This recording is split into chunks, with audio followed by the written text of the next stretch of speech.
My name is Karen. I'm 30 years old. I work in clerical support at a shipping company. I got this job right after high school and have been here ever since. I've been working for over 10 years, so I'm pretty comfortable with my job and my coworkers. Life is good in that regard. But there's one thing that bothers me in my personal life. After work, I go back to my apartment.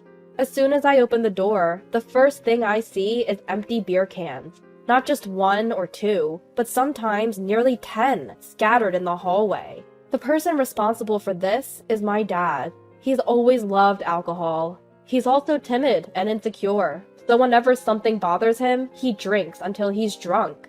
Looking back, my memories are filled with images of my dad chugging beer. My mom, who used to keep him in check, passed away from illness 5 years ago. Now there's no one to stop him. The only saving grace is that he's not a troublesome drunk. He doesn't break things or cause a scene. He's harmless if you ignore him. My dad took early retirement and now relies on me for all living expenses, including rent. Dad, can you please stop this? I know it's futile, but I express my frustration anyway. He doesn't respond, just lies on the sofa, staring blankly at the TV. I sigh and start picking up the empty cans. Make dinner already. I hear my dad's voice. It's the same old story. He sees me as nothing more than a household appliance. Arguing would just make me angrier. I pretend not to hear and continue cleaning. I wish you were Jessica.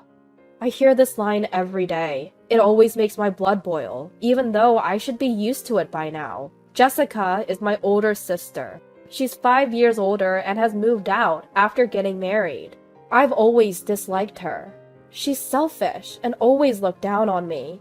She has no friends because of her personality, which made her even more prone to bullying me. But my dad adores Jessica. They're similar in many ways. Both are friendless, so they get along well. He's forgotten all about me. When it comes to birthdays or Christmas, Jessica is the only one who gets celebrated. Of course, my mom used to make up for that. She strongly warned my dad not to discriminate between his daughters. But his attitude never changed. As a result, he still treats Jessica and me differently. I've accepted that I'll never get the love from my dad that I crave. Still, I'm the one who has to take care of him. I wish he'd show some gratitude, but I've never felt appreciated. I've come to harbor nothing but resentment towards my dad. He's always at home, and his presence forces me to suppress my anger. That fact has been tormenting me.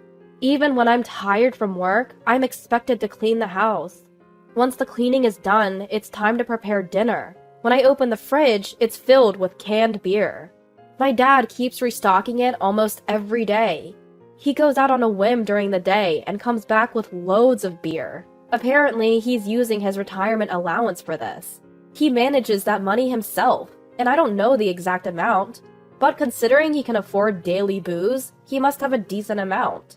If you have that much, contribute to the household expenses. I always think that. I push aside the canned beer in the fridge to find some buried ingredients. I gather them and quickly stir-fry something for dinner. Once I place it on the table, my job is done. My dad will start eating whenever he feels like it. Having finished my daily duty of caring for my dad, I quietly leave the house. A 5-minute walk from home, there's a cafe. It's open late and serves good food. For someone like me, who doesn't feel at home in my own house, this cafe has become a sanctuary.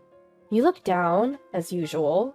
Miss Tyrett, the owner, always greets me warmly. She's 10 years older than me and has become like another sister. Actually, she's more reliable and kinder than my real sister. I vent here every day, and Miss Tyrett always comforts me. Today, after my usual rant and as closing time approached, I noticed a pile of cardboard boxes in a corner. When I asked Miss Tyrett about them, she let out a rare, deep sigh. I'm always the one listening to complaints, so today, you can listen to me. She began to speak, looking tired. Apparently, she has a relative who's an antique collector. She's been asked to store part of the collection, and the boxes in the cafe are just a fraction of what's at her home. I couldn't say no. He's family. Every household has its own set of problems. I genuinely thought that. I regretted that all I could do was listen. I wish I could be someone who uplifts others. I took a sip of my now cold coffee and decided to leave. A few days later, I returned home from work and noticed something different. As I opened the doorway, I saw an unfamiliar woman's coat hanging there. From the living room, I heard my dad's unusually cheerful voice, and another voice, one that sent chills down my spine. I rushed to the living room and found my sister, Jessica. Who does she think she is, dressing so eccentrically? Her outfit was so flashy and bizarre. Even her hair was dyed in a color so hideous it looked demonic. "Hi, Karen. Long time no see." I couldn't muster the energy to respond to Jessica's cheerful greeting. Even though she's family, she's not someone I can welcome. She's so selfish that she's been involved in legal troubles that required compensation. What has she done this time? Just hearing her voice makes my stomach churn, and seeing her in person now, I can't stop feeling dizzy and nauseous. She's my sister, but she feels more like a curse. I cautiously asked Jessica why she'd suddenly shown up. In a very casual tone, she said, "I've decided to live here." I was speechless at her sudden announcement. I glanced at my dad, who was wearing a smile I'd never seen before. It turns out Jessica had gotten divorced and had been living alone for a while. She hadn't held a steady job and had quickly reached the end of her financial rope. So she'd come here, relying on my dad. For my dad, who adores Jessica, both her divorce and her return were good news. That explained his big smile. But for me, it was terrifying news. Living with my alcoholic dad and selfish Jessica meant I'd have to support both of them. No way! I'm not living a life of servitude. I immediately objected. When I asked them how they planned to cover living expenses and food, they both said, "You'll take care of it." That was the last straw for me. Before I knew it, I was lashing out at them. "How dare you! Doing nothing but drinking all day? You come back out of the blue and expect your little sister to support you? Aren't you ashamed?" They were silent for a moment after my tirade. But then they retorted, "You're the one who's disliked by the family. You're only good for making money, so it's natural for you to work for the family." What audacity! How can someone who can't even earn their own living say such a thing? I was beyond angry. I was dumbfounded. Jessica then began urging my dad to kick me out so she could move in. My dad obediently told me, "Jessica's back, so you, the parasite, need to leave." At that moment, something inside me broke. For about 5 years since my mom passed away, I'd been supporting my dad. What for? I'd been holding back my feelings and desires, and in the end, I was called a parasite. Neither my dad nor Jessica has a good character, so I never expected praise. But shouldn't they at least acknowledge my efforts? Who should I blame for the misfortune of not having a supportive family? I felt crushed by indescribable pain and sadness. "Are you sure about this?" Jessica probably took my question as a plea. My dad looked happy just obeying Jessica. They both didn't realize that my words were a final warning. "Just get out." After receiving their reply, I left the living room. A little later, Jessica came into my room. She handed me a piece of paper. It was a handwritten contract by Jessica. It stated that my dad was the leaseholder of the apartment, that I was responsible for paying the rent, and that all the furnishings belonged to my dad. In other words, I was to leave the house with nothing and continue paying the rent. They were trying to enforce this blatantly unfair agreement through a handwritten document. Even for the naive and clueless Jessica, I didn't think she'd go this far. Still, I decided to play along. However, I added a condition that they couldn't restrict my actions beyond what was written in the agreement. Jessica seemed suspicious, but didn't question it. As long as she got her way, she was content. That's just how she is.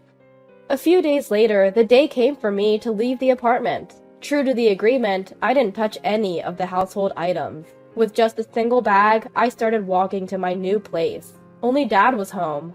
Jessica was at her own place, preparing to move. Dad would go help her in the evening, and she'd move into the apartment the next afternoon. That was the plan. Dad was looking forward to living with Jessica and couldn't hide his excitement. Seeing him like that really got under my skin. He never smiled when I was the one supporting him through hard work. He was always drowning in alcohol and treating me like a servant, and Jessica's presence only added to my irritation. How far will she go to get her way? Is she willing to disrupt her sister's peaceful life just to satisfy her own desires?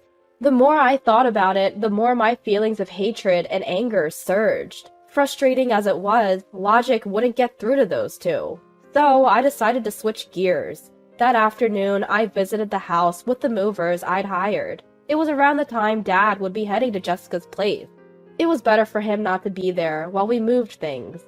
"Are you moving all the household items?" asked one of the surprised movers. I can't blame her for being shocked. The amount of stuff I'd asked to be moved was excessive for a single woman. Still, there was no mistake in my request, so I answered with a smile. "Yes, that's right."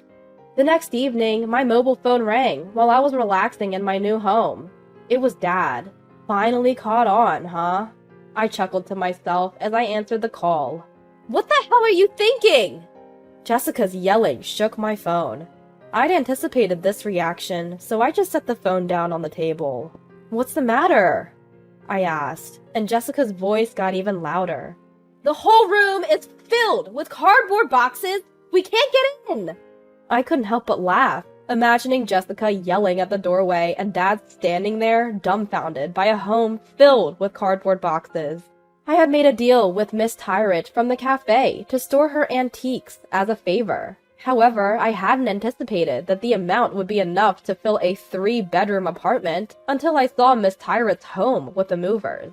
As a result, my old apartment was filled with boxes from floor to ceiling, literally leaving no room to move. I could now understand why the mover had double-checked so many times. Jessica was still making a fuss. "Do you think you'll get away with this?" The agreement didn't say anything about not filling the place with stuff. There was no room for argument. I had the upper hand, and it was unshakable. Besides, there's still living space available. Even I didn't go so far as to fill the bathroom with boxes. Dad and Jessica could technically live in there, if they had to. Well, that's if they could even make it that far. Seemingly out of energy to argue, Dad took the phone. He was mumbling complaints, but his voice was so low I could barely hear him. He must be in shock. I decided to give Dad some good news. "Those cardboard boxes contain valuable cultural property. If you damage even one, you'll be liable for damages." At that, Dad's voice quivered. Of course, there's no cultural property in those boxes. It's just stuff, and not worth much. Still, for a timid person like Dad, it seemed like the ultimate threat. Once I confirmed they had no more complaints, I hung up. After that, Dad and Jessica, unable to live in the apartment, tried to rent a new place for themselves, but neither had a job, and they had no one to help them. They tried using a guarantor service, but couldn't even scrape together the money for that. In the end, they couldn't rent a place due to insufficient identification. For a while, they seemed to be staying in internet cafes. Dad had already used up most of his retirement allowance, so that lifestyle didn't last long either. They tried to contact me several times, but of course I ignored them all. Still, societal norms about family ties persisted, and one day I got a call from the police. "Come pick up Dad and Jessica. They've been arrested for dining and dashing." I couldn't refuse that one. When I saw them again at the detention center, both were physically and emotionally worn out. They broke down and clung to me. I'm human too. When your family cries and begs, it's hard not to soften up. So I brought Miss Tyrant from the cafe along when I picked them up. Once at the cafe, they got daily lectures from Miss Tyrant. They were also made to sign an agreement, promising never to bother me again. After that, with Miss Tyrant's help, they applied for Social Security benefits. Now they're living modestly somewhere far away. It's sad not to have a supportive family, but there are people like Miss Tyrant who help you out. Just knowing I'm not alone makes me think maybe I could be thankful for Dad and Jessica, in a way.